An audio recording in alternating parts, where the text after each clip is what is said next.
At its peak, Big Bazaar had over 290 stores spread across 100 plus cities and attracting 2 million customers every week.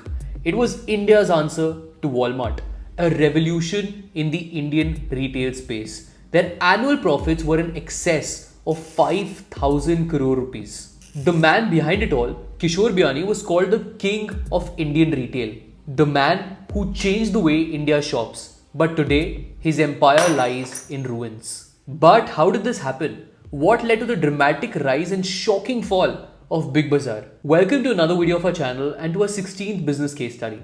In this video, let us look at the rise and fall of Big Bazaar. We will first look at two reasons behind its rise and subsequently look at two reasons behind its fall. That said, let's get started. Kishore Biyani was born in 1961 in Mumbai. His family was originally from Rajasthan and they moved to Mumbai in 1935. They started a small clothing shop where they sold saris and dhotis. And after completing his BCom from HR College in Mumbai, his father expected him to join the family business as well. However, Kishore Biyani had some other plans. He wanted to start out on his own. To begin with, he started by buying unique fabrics and selling it to garment manufacturers. The fabrics he chose were high quality and unique, because of which he found early success in this venture owing to the huge demand and low supply of high quality pants for men, both which were high quality and had decent designs. Seeing this, he eventually started selling his own line of pants under his own shop. This shop was called Patloon, which, if you know Hindi, means pant in Hindi. And by the way, this Patloon is what we today call pantaloon. He eventually changed the name because he introduced shirts, women's wear and children's wear. His idea remained the same, to buy clothes with high quality fabric and very unique designs. And guess what? It worked very well. By 1994, Pantaloon had nearly 74 stores spread across India. One major reason behind his success, in addition to having high quality fabric and good designs, were large format stores. Back then, large format stores in India were unheard of. Most clothing shops were small retail outlets such as these. So what Kishore Biyani had done was a breakthrough. Now imagine that you're in a city with no malls but only small shops. When the first mall in that city would be opened, obviously it would become like a hangout spot for the people around. This is precisely what happened with all the large format stores that Pantaloon opened. And this is precisely why they were a success. By the way, this model eventually would also come out to be copied by a lot of its competitors such as Zudio now. But Kishore Biyani was the one who started it all. But guess what? Kishore Biyani was still not happy with the early success of Pantaloon. You know why? Because apparels only account for 8% of the average spend of an Indian household. He, however, wanted to play on a much bigger field. And this is where Big Bazaar came along. With Big Bazaar, he envisioned a place where he could sell anything and everything that a consumer might need, but at a discount. This was the second reason behind his success. Firstly, through his large format stores, he was able to attract a lot of traffic to his shops. And then, because of the cheapest prices, he was able to sell a lot more. He was largely playing the low margin, high volume game very well. And as a result of that, his stores became incredibly profitable. In fact, at one point in time, the Future Group overall, just with its retail outlets, had a profit of over 5,000 crores. In 2001, the first 3 stores of Big Bazaar were opened in Kolkata, Bangalore and Hyderabad. And in the coming years, this figure would expand to over 100. Along the same lines, the Future Group also started Central Mall in 2004, along the idea of creating a huge mall. In addition to these strategies, Kishore Biyani even possessed incredible insights about the Indian consumer, which we can see him talking about in this podcast with Raj Shamani. Power of the house हमेशा mother in law के पास होता था.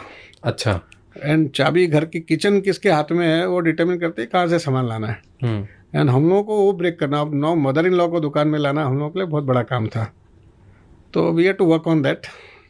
Then we played a lot of things around. अगर mother है, उसकी daughter की शादी होगी, how do we make them come together in Big Bazaar. तो we worked a lot around that and that was a very successful program. कैसे work किया वो?